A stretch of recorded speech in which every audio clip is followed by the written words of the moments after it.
Konnichiwa, ciao. Good morning, good morning, good morning. It's Ken at 10. How are you today? I hope you're doing well.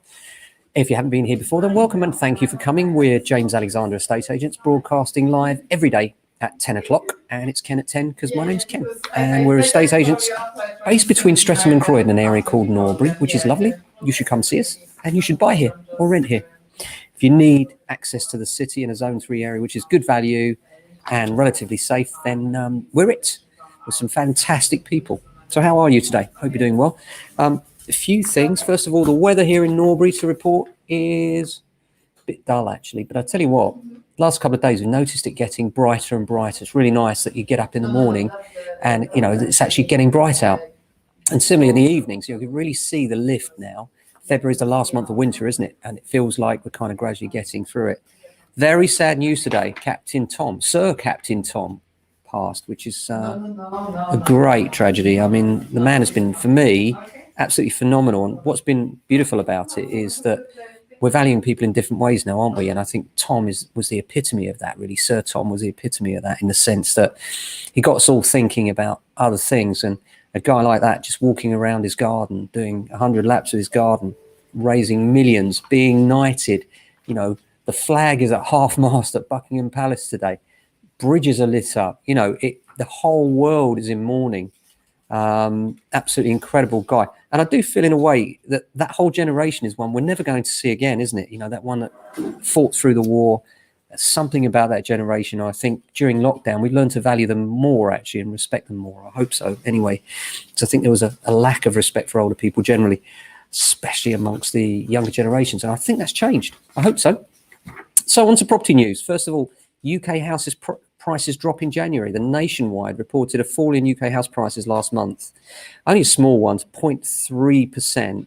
And to a large extent, the slowdown probably reflects the tapering of demand ahead of the stamp duty holiday. Well, we'd echo that. Obviously, a lot of people are not confident that if they offered, then the sale could actually go through before March 31st. And the question then becomes, will he extend that deadline? Lots of chat about that. We'll see. Only time will tell. Knight Frank said the sensible option would be to taper the holiday. Well, that's something we've been saying for a long time, isn't it? Is if we could just taper it so there's not that dead cutoff where lots of people will lose out. It would really help people.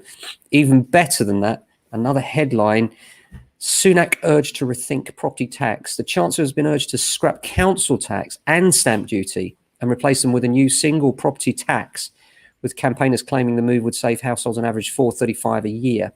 The Fairer Share Pressure Group suggests that the levy could involve a flat rate of 0.48% of the current value of the property. Ouch, that would hurt a lot of people in London, wouldn't it? And with those in the capital paying more due to extreme rises in house prices, I'm not sure that would go down. But it's an idea. It's an idea. Landlords see the light at the end of the tunnel. This is an interesting article. This comes from a magazine or newspaper. Buy-to-let landlords remain optimistic about the market despite facing numerous complications in 2021, including further COVID restrictions and the Brexit implications. Almost half of those investing in the private sector remain upbeat about the future, said online broker Property Master. Despite concerns that capital gains tax rates could be raised, only 10% of landlords plan to exit the sector, which is an interestingly low stat, isn't it? Surprising in my view. But there we are. Coronavirus has hindered the target for the government build program. And this is a headline that we expected, really. I mean, obviously, it's hit everybody, isn't it? But what it's revealed is that only 94,000 new homes were built during the first 9 months of 2020. And they were on target for 300,000. That's just not going to happen. They aim to deliver 1 million new homes by the end of Parliament. And bearing in mind, that 1 million new homes doesn't by any means cover the requirements anyway of the sector. We're an expanding population and it just won't work. And that's one of the reasons why house prices tend to rise, is because there's just not the supply.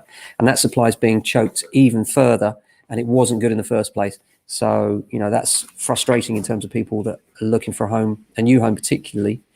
Rise in the number of RIOs. Now, this is not mortgage advice, but you may have heard of this before. Retirement interest only mortgages. These are at their highest level ever, with 22 available. These are mortgages where older folk that are retired get the chance to pay back just the interest for the term of their loan.